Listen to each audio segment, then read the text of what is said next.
So on the exotic side though, it's a little bit different. Exotic cars have a much bigger depreciation value, and a lot more goes into it than just the just like we talked about the luxury aspect. On the exotic side, you see the markups are like significant, and the way that the price is impacted, it has a lot to do with the stock market, has a lot to do with supply and demand, and which is directly tied to the stock market and everything else that goes on in finance. But because of that, also with the exotic cars, they last longer, so you can kind of use models for much longer periods of time than you can on the luxury market. Like the luxury market, you know, you have these gaps where you're like, okay, so you know, you have your car anytime it's past like 6-7 years old, then it becomes too old. But with exotics, you could be looking at a 10-year-old exotic that looks just as good as the new one that's out today. So they work a little bit different. The concept is a little bit different, not that much, just a little bit.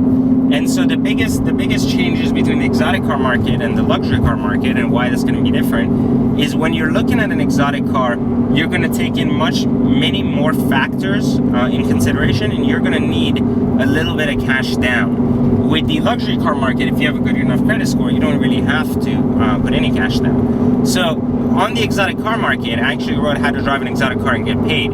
Here's the beauty with the exotic cars: they don't depreciate as much as the luxury cars.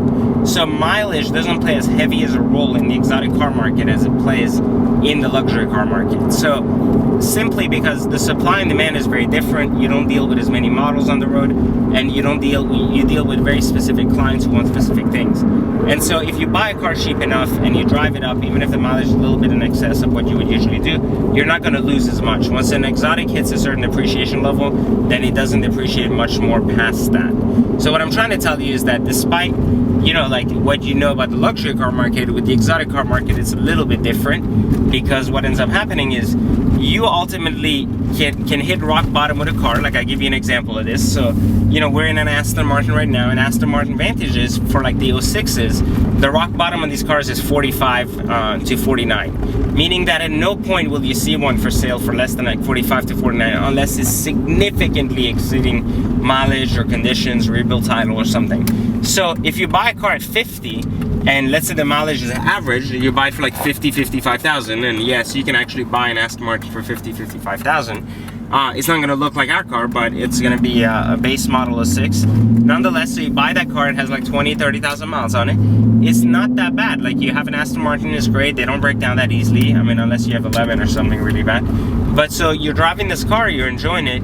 And you know what? Like, let's say you bought it with 20,000 miles and you drive it up to 30,000. It'll never be worth like 20 grand because you did that. So the biggest loss there is like maybe $1,000, or especially if you're posting it on sale and you're the only Aston Martin on sale for under 60 grand, because there's not that many Aston Martins on sale if you look. If you actually, you know, try to do a search on eBay Motors and you're seeing that there is, let's say, 100 CL55s and 65s combined, well, there's going to be like 5 Aston Martins from 06. So what I'm saying, and that's if you're lucky. So there's going to be less choices, and if it's one of the cheaper choices you're selling, it's going to attract more crowds anyways. And so what I'm trying to tell you is that regardless of what you know or think you know about the market, or what you're trying to do, you have to understand that the idea of supply and demand plays a big role in the exotic car market. And the reason I said drive an exotic car and get paid is because the main thing here is that with the exotic car, because it's a higher dollar amount, if you have a business, you can write it off under a business asset that can be depreciated over 5 years.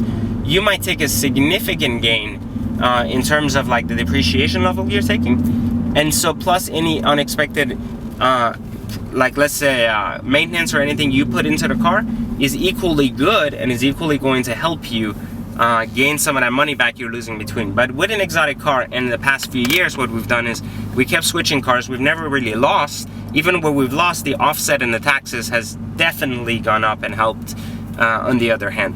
The watch market, same exact thing. Nothing changes. You just go follow the instructions in the book, find the watches low. Watches appreciate, don't depreciate, except for gold when that goes up and down. But nonetheless, when you buy a watch and you're holding it and it keeps going up, then that same used watch, if in amazing condition, is going to be worth a lot more, because now used models are also selling for what new models used to sell for, because new models are now selling for like 30-40% more.